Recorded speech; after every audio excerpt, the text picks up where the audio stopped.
വെനസ്വേലയിൽ കയറി ഭരണാധികാരി മഡൂറോയെ പിടിച്ചുകൊണ്ടുപോയി വമ്പത്തരം കാട്ടിയ അമേരിക്കൻ പ്രസിഡന്റ് ഡൊണാൾഡ് ട്രംപ് പക്ഷേ ഇറാനിൽ കാണിച്ചത് ട്രംപിന്റെയും ചങ്ങാതി ബെഞ്ചമിൻ നെതന്യാഹുവിന്റെയും അന്ത്യത്തിനുള്ള കളിയായിരുന്നു. പരിഷ്കൃത ലോകത്ത് ഒരിക്കലും സംഭവിക്കാൻ പാടില്ലാത്ത നീക്കമാണ് ഖമേനി വധത്തിലൂടെ ഇരുവരും നടത്തിയിരിക്കുന്നത്. സ്വയം പ്രതിരോധ അവകാശം പ്രതിജ്ഞയെടുത്ത ഇറാൻ നടത്തുന്ന പ്രത്യാക്രമണമാണ് ഇപ്പോൾ കണ്ടുകൊണ്ടിരിക്കുന്നത്. ഇറാനെ ആക്രമിക്കാൻ പശ്ചിമേഷ്യയിലേക്ക് അടുപ്പിച്ച അമേരിക്കയുടെ യുദ്ധക്കപ്പലുകൾ എവിടെയെന്ന് പോലും ഇപ്പോൾ അറിയില്ല. രായ്ക്ക് രാമാനം കപ്പലും തൂക്കി സംഘം കടൽ വിടുകയായിരുന്നുവെന്നാണ് സൂചനകൾ. ഇസ്ലാമിക് റവല്യൂഷണറി ഗാർഡ് കോർപ്സിന് പുതിയ കമാൻഡർ ഇൻ ചീഫിനെ നിയമിച്ചുകൊണ്ടായിരുന്നു ഇറാന്റെ പുതിയ നീക്കം വന്നത്. മുൻ പ്രതിരോധ മന്ത്രിയും ആഭ്യന്തരമന്ത്രിയുമായ വെറ്ററൻ മിലിറ്ററി ഓഫീസർ അഹമ്മദ് വാഹിദാണ് എലൈറ്റ് മിലിഷ്യയുടെ പുതിയ കമാൻഡർ ഇൻ ചീഫ്. 6 മാസം ഇടക്കാല മേധാവിയായി IRGC സേവനമനുഷ്ഠിച്ചതിന് ശേഷമാണ് അദ്ദേഹം കമാൻഡർ ഇൻ ചീഫായി എത്തിയിരിക്കുന്നത്. ഇറാനും അമേരിക്കയുടെയും ഇസ്രായേലിന്റെയും സംയുക്ത സേനയും തമ്മിലുള്ള സായുധ പോരാട്ടങ്ങൾ തുടരുന്നതിനിടെയാണ് ഈ നിയമനം നടന്നത് എന്നുള്ളത് ഇവർക്ക് പ്രത്യേകം എടുത്തു പറയേണ്ടതാണ്. അമേരിക്കയും ഇസ്രായേലും സംയുക്തമായി നടത്തിയ വ്യോമാക്രമണത്തിൽ പരമോന്നത നേതാവ് അയത്തുള്ള അലി ഖമേനിക്കൊപ്പം ഉന്നത നേതൃത്വത്തിലെ 40 പേരെയും ഇറാന് നഷ്ടമായിരുന്നു. ഖമേനിയുടെ മകൻ, മരുമകൾ, കൊച്ചുമകൾ എന്നിവരും വ്യോമാക്രമണത്തിൽ മരിക്കുകയുണ്ടായി. സായുധ സേനാ മേധാവി അബ്ദുൾ റഹീം മൗസവി അടക്കം 40 ഉന്നത ഇറാനിയൻ ഉദ്യോഗസ്ഥരും കൊല്ലപ്പെടുകയും ചെയ്തിരുന്നു. ഖമേനിയുടെ രക്തസാക്ഷിത്വത്തിന് പകരം ചോദിക്കുമെന്ന് ഇറാൻ ഉറക്കെ പ്രഖ്യാപിച്ചിട്ടുണ്ട്. ഖമേനിയുടെ മരണത്തെ തുടർന്ന് ഇറാനിൽ 40 ദിവസത്തെ ഔദ്യോഗിക ദുഃഖാചരണം പ്രഖ്യാപിച്ചിട്ടുണ്ടെങ്കിലും ഇറാൻ അതിൻ്റെ ആക്രമണം ഇപ്പോൾ ശക്തിയായി തുടരുന്ന കാഴ്ചയാണ് കാണുന്നത്. ടെല്ലവീവിലും മറ്റ് പ്രദേശങ്ങളിലും ഇപ്പോൾ ജെറുസലേമിലേക്ക് വരെ റോക്കറ്റുകളുടെ മഴയാണ് പെയ്തുകൊണ്ടിരിക്കുന്നത്. ടെല്ലവീവിൽ എത്തിയ നെതന്യാഹു ഇപ്പോൾ എവിടെയാണെന്ന് പോലും ആർക്കും അറിയില്ല. യഥാർത്ഥത്തിൽ ഈ യുദ്ധം അമേരിക്കയുടെ ദേശീയ താൽപ്പര്യങ്ങൾക്ക് യാതൊരു ഗുണവും ചെയ്യില്ല എന്ന് മാത്രമല്ല, മറിച്ച് മേഖലയിലെ അസ്ഥിരത വിതയ്ക്കുവാനും ലക്ഷക്കണക്കിന് മനുഷ്യജീവനുകൾ അപകടത്തിലാക്കുവാനും മാത്രമേ സഹായിക്കൂ. ലോകം സമാധാനത്തിനായി ദാഹിക്കുമ്പോൾ നയതന്ത്ര ചർച്ചകളെ കാറ്റിൽ പറത്തിക്കൊണ്ട് ഇസ്രായേലിന്റെ അജണ്ടകൾ നടപ്പിലാക്കാൻ ട്രംപ് ഭരണകൂടം നടത്തുന്ന ഈ കടന്നുകയറ്റം ഇറാന്റെ പ്രതിരോധ വീര്യത്തിനു മുന്നിൽ അമേരിക്കയുടെ പതനത്തിന് വഴിയൊരുക്കുമെന്നാണ് രാഷ്ട്രീയ നിരീക്ഷകരും വിലയിരുത്തിയിരിക്കുന്നത്. അന്യരാജ്യങ്ങളിലെ ഭരണകൂടങ്ങളെ അട്ടിമറിക്കാനോ രാഷ്ട്ര നിർമ്മാണത്തിനോ അമേരിക്ക ഇനി മുതിരില്ല എന്ന ശക്തമായ പ്രഖ്യാപനത്തോടെയാണ് ഡൊണാൾഡ് ട്രംപ് വൈറ്റ് ഹൗസിലേക്ക് തിരിച്ചെത്തിയത്. തൻ്റെ മുൻഗാമികളായ ജോർജ് W. ബുഷിനെയും ബരാക് ഒബാമയെയും അനാവശ്യ ഇടപെടലുകൾ നടത്തുന്നവർ എന്ന് വിളിച്ച് പരിഹസിച്ച ട്രംപ് ഇപ്പോൾ ചെയ്യുന്നത് അതിലപ്പുറമുള്ള കാര്യങ്ങൾ കൂടിയാണ്. ഇന്ന് ഇറാനിൽ അദ്ദേഹം നടത്തിക്കൊണ്ടിരിക്കുന്ന സ്വാതന്ത്ര്യം കൊണ്ടുവരിക എന്ന ഓമനപ്പേരിലുള്ള ഈ കള്ള നാടകത്തിന് സൈനിക നീക്കത്തിലൂടെ സ്വന്തം രാഷ്ട്രീയ പ്രത്യയശാസ്ത്രത്തിന്റെ തന്നെ ശവക്കുഴി തോണ്ടിയിരിക്കുകയാണ് ട്രംപ്. യഥാർത്ഥത്തിൽ ഇത് അമേരിക്കയുടെ സുരക്ഷയ്ക്ക് വേണ്ടിയുള്ള യുദ്ധമല്ല, മറിച്ച് ഇസ്രായേലിന്റെ താൽപ്പര്യങ്ങൾ സംരക്ഷിക്കാനുള്ള ഒരു തിരക്കഥ കൂടിയാണ്.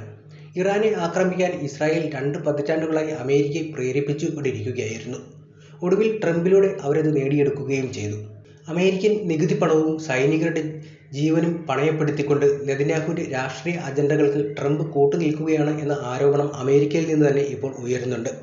ഈ സംഭവത്തോടുകൂടി അമേരിക്കയിലെ വിവിധയിടങ്ങളിൽ ട്രംപിനെതിരെ വൻ പ്രതിഷേധമാണ് ഉയരുന്നത്.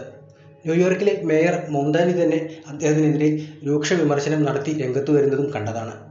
ഒമാന്റെ മധ്യസ്ഥതയിൽ നടന്നുകൊണ്ടിരിക്കുന്ന സമാധാന ചർച്ചകളെ ഏകപക്ഷീയമായി അട്ടിമറിച്ചുകൊണ്ട് നടത്തിയ ഈ ആക്രമണം ഇറാനെ പോലെ പ്രതിരോധശേഷിയുള്ള ഒരു രാജ്യത്തെ തകർക്കാനാവില്ല, മറിച്ച് പശ്ചിമേഷ്യയെ മുഴുവൻ ചാരമാക്കാൻ മാത്രമേ ഉപകരിക്കൂ എന്ന് ട്രംപിന് മനസ്സിലാക്കാൻ കഴിയാഞ്ഞിട്ടല്ല.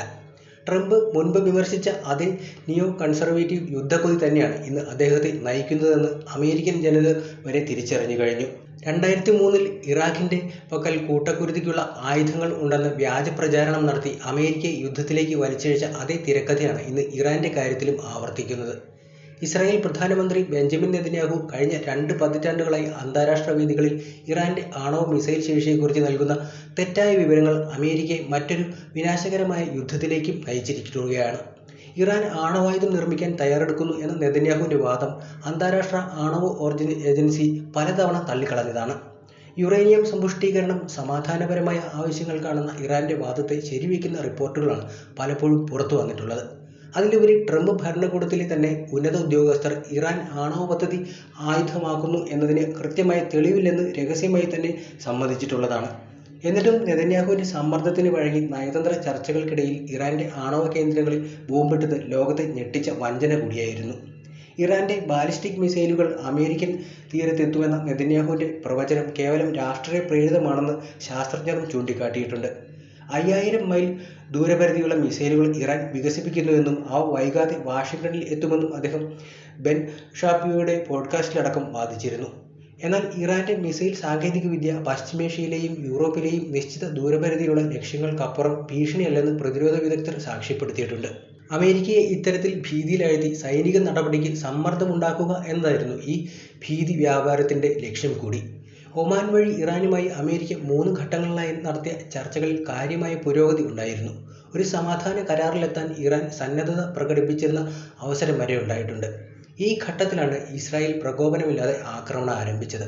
സമാധാനപരമായ ഒരു പരിഹാരം ഉണ്ടായാൽ തന്റെ യുദ്ധം കൊണ്ടുള്ള രാഷ്ട്രീയ നിലനിൽപ്പ് അവസാനിക്കുമെന്ന് നെതന്യാഹു ഭയപ്പെട്ടിരുന്നു. ഈ ഭയം അമേരിക്കൻ സൈനികരുടെ ജീവൻ പണയപ്പെടുത്തിക്കൊണ്ട് ട്രംപിനെ യുദ്ധത്തിലേക്ക് തള്ളിവിടാൻ അദ്ദേഹത്തെ പ്രേരിപ്പിച്ചിരിക്കുകയാണ്. പശ്ചിമേഷ്യയിൽ ഇസ്രായേലിന്റെ ഏകപക്ഷീയമായ അധികാരം ഉറപ്പിക്കാൻ അമേരിക്കൻ നികുതി പണവും സൈനിക ശേഷിയും ദുരുപയോഗം ചെയ്യുകയാണ് നെതന്യാഹു എന്നാണ് പറയപ്പെടുന്നത്. ഏറ്റവും ക്രൂരമായ വഞ്ചന നടന്നത് നയതന്ത്ര മേശയിൽ കൂടിയാണ്. ഇത് കേവലം ഒരു ആരോപണമല്ല, മറിച്ച് വസ്തുത കൂടിയാണ്. ഒമാന്റെ മധ്യസ്ഥതയിൽ മസ്കറ്റിൽ വെച്ച് ഇറാനും അമേരിക്കയും തമ്മിൽ നടന്ന നിർണായകമായ 3 റൗണ്ട് ചർച്ചകൾ ശുഭകരമായി അവസാനിച്ചിരിക്കെയാണ് ട്രംപ് അപ്രതീക്ഷിതമായി ആക്രമണത്തിന് ഉത്തരവിട്ടത്. തന്റെ ആണവ പദ്ധതികളെക്കുറിച്ച് അന്താരാഷ്ട്ര ഏജൻസികളുടെ കർശനമായ പരിശോധനകൾക്ക് വിധേയമാകാൻ പോലും ഇറാൻ സന്നദ്ധത പ്രകടിപ്പിച്ചിരുന്നു.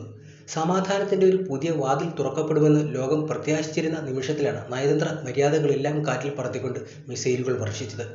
ഈ വഞ്ചനയ്ക്ക് പിന്നിലെ പ്രധാന ചാലകശക്തി ഇസ്രായേൽ പ്രധാനമന്ത്രി ബെഞ്ചമിൻ നെതന്യാഹു തന്നെയാണ് എന്നുള്ളത് ലോകം ഉറക്കെ പറയുന്നുണ്ട്. ഇറാനും അമേരിക്കയും തമ്മിൽ ഒരു സമാധാന കരാറുണ്ടായാൽ പശ്ചിമേഷ്യയിൽ താൻ കെട്ടിപ്പൊക്കിയ ഇറാൻ ഭീതി എന്ന രാഷ്ട്രീയ ആയുധം ഇല്ലാതാകുമെന്ന് അദ്ദേഹം ഭയപ്പെട്ടിരുന്നു. അഴിമതി കേസുകളിലും ആഭ്യന്തര പ്രതിരോധങ്ങളിലും വലയുന്ന നെതന്യാഹുവിന് തന്റെ അധികാരം നിലനിർത്താൻ ഒരു യുദ്ധം അത്യാവശ്യം കൂടിയായിരുന്നു. National Iranian American Council president Jamal Abdi ചൂണ്ടിക്കാട്ടുന്നത് പോലെ നയതന്ത്ര പരിഹാരം തടയുക എന്നതായിരുന്നു ഇസ്രായേലിന്റെ ഏക അജണ്ട. ട്രംപ് ഒരു കരാറിലെത്തുന്നത് തടയാൻ ജൂണിൽ പ്രകോപനമില്ലാതെ നടത്തിയ ആക്രമണത്തിന്റെ തുടർച്ചയായിരുന്നു ഇപ്പോഴത്തെ നീക്കം. അമേരിക്കയുടെ ഈ ഇരട്ടത്താപ്പിനെതിരെ കടുത്ത ഭാഷയിലാണ് ഇറാൻ പ്രതികരിച്ചത്. സമാധാന ചർച്ചകളിൽ ഏർപ്പെട്ടിരിക്കുമ്പോൾ തന്നെ ആക്രമണം നടത്തുന്നത് രാജ്യാന്തര നിയമങ്ങളുടെ ലംഘനമാണെന്ന് ഇറാൻ വിദേശകാര്യ വക്താവ് വ്യക്തമാക്കിയിരുന്നു. അമേരിക്കൻ ഭരണകൂടം തങ്ങളുടെ വാഗ്ദാനങ്ങൾ പാലിക്കാത്തവരാണെന്നും നയതന്ത്രത്തെ അവർ ആയുധമാക്കുകയാണെന്നുമാണ് ഇറാൻ കുറ്റപ്പെടുത്തിയത്. ഈ വഞ്ചന ഇറാനെ കൂടുതൽ കടുത്ത നിലപാടിലേക്ക് നയിക്കുകയും മേഖലയിൽ അമേരിക്കൻ വിരുദ്ധ വികാരം ആളിപ്പടരുവാനും കാരണമായിട്ടുണ്ട്. ഇപ്പോൾ ശക്തമായ പിന്തുണയാണ് ഇറാന് റഷ്യയുടെയും ചൈനയുടെയും ഉത്തര കൊറിയയുടെയും ഭാഗത്തു നിന്നും എത്തിയിരിക്കുന്നത്. പുതിയ സാഹചര്യത്തിൽ പുത്തൻ ആയുധങ്ങൾ ഇറാന് നൽകാൻ ഇവർ സന്നദ്ധത പ്രകടിപ്പിച്ചിട്ടുമുണ്ട്. ട്രംപിന്റെ ഈ യുദ്ധ തീരുമാനം ഇസ്രായേലിന് ഒരു വിജയമായിരിക്കാം. എന്നാൽ അമേരിക്കൻ ജനതയ്ക്ക് ഇതൊരു വലിയ നഷ്ടമാണ്. നയതന്ത്രത്തിലൂടെ പരിഹരിക്കാമായിരുന്ന ഒരു പ്രശ്നത്തെ ദീർഘവും പ്രവചനാതീതവുമായ ഒരു സൈനിക ഏറ്റുമുട്ടലിലേക്ക് ട്രംപ് മാറ്റിക്കഴിഞ്ഞു. അമേരിക്കൻ നികുതിപ്പണം ഇനി വികസനത്തിനല്ല, മറിച്ച് ഇസ്രായേലിന്റെ താൽപ്പര്യങ്ങൾ സംരക്ഷിക്കാനുള്ള യുദ്ധങ്ങൾക്കായി ചെലവഴിക്കേണ്ടി വരും എന്ന ആരോപണം അമേരിക്കയിൽ നിന്നും ഉയരുകയാണ്. നയതന്ത്രത്തെ വഞ്ചിക്കുന്നത് ഒരു രാജ്യത്തിന്റെ വിശ്വാസ്യത തകർക്കുന്നതിന് തുല്യമാണെന്നും അമേരിക്കൻ പ്രസിഡന്റ് സ്വന്തം രാജ്യത്തിന്റെ നയതന്ത്ര നേട്ടത്തേക്കാൾ ഇസ്രായേൽ പ്രധാനമന്ത്രിയുടെ രാഷ്ട്രീയ താൽപ്പര്യങ്ങൾക്ക് മുൻഗണന നൽകുകയാണെന്നാണ് അമേരിക്കയിൽ നിന്നും രാഷ്ട്രീയ വിശകലനരും വ്യക്തമാക്കുന്നത്. അമേരിക്കൻ സൈനികർക്ക് കനത്ത നാശനഷ്ടങ്ങൾ സംഭവിക്കാമെന്ന് ഉറപ്പായിട്ടും ട്രംപ് ഈ നീക്കത്തെ ഒരു മഹത്തായ ദൗത്യം എന്നാണ് വിശേഷിപ്പിക്കുന്നത്. എന്നാൽ ഈ ദൗത്യം ആർക്കു വേണ്ടിയാണെന്ന ചോദ്യമാണ് ഇപ്പോൾ അമേരിക്കയ്ക്കകത്ത് തന്നെ ശക്തമായത്. സ്വന്തം സൈനികരുടെ ജീവൻ പണയപ്പെടുത്തിക്കൊണ്ട് ഇസ്രായേലിന്റെ താൽപ്പര്യങ്ങൾ സംരക്ഷിക്കുന്നത് അമേരിക്കൻ ദേശീയ താൽപ്പര്യങ്ങൾക്ക് വിരുദ്ധമാണെന്ന് ഭൂരിഭാഗം ജനങ്ങളും ഉറക്കെ പറയുന്നുണ്ട്.